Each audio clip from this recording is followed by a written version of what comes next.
नमस्कार. आम्ही आहोत इयत्ता 6वीचे विद्यार्थी. मी आहे अंजली. मी आहे अजिंक्य.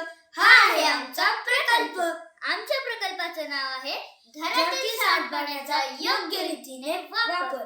तर मी सांगतो माझ्या प्रकल्पाची माहिती. तर माझ्या प्रकल्पात असे केलेले आहे.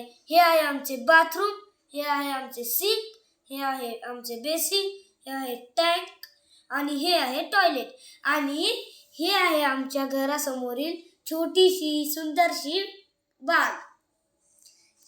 तर आम्ही या प्रकल्पात काय केलं आहे, घरातील बाथरूम मधलं पाणी म्हणजेच अंघोळ केलेलं पाणी, कपडे धुतलेलं पाणी आणि कपडे पिळलेलं पाणी हे बागेत सोडलं आहे.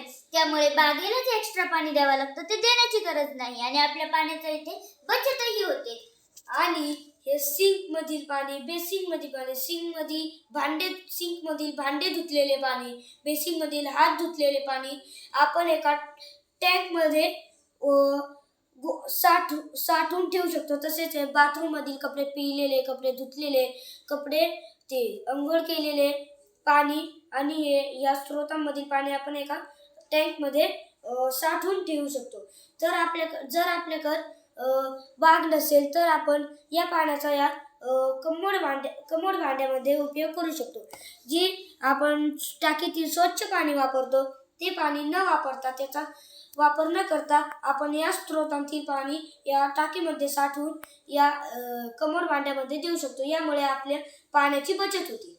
आपल्या घरात प्रत्येक माणूस या सर्व गोष्टींचा वापर करतो. तर 50 ते 60 लिटर पाणी या सर्व गोष्टींसाठी लागते.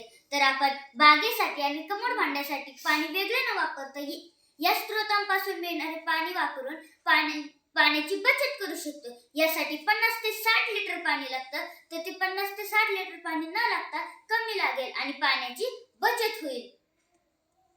तर कसा आहे आमचा प्रोजेक्ट? लाईक करा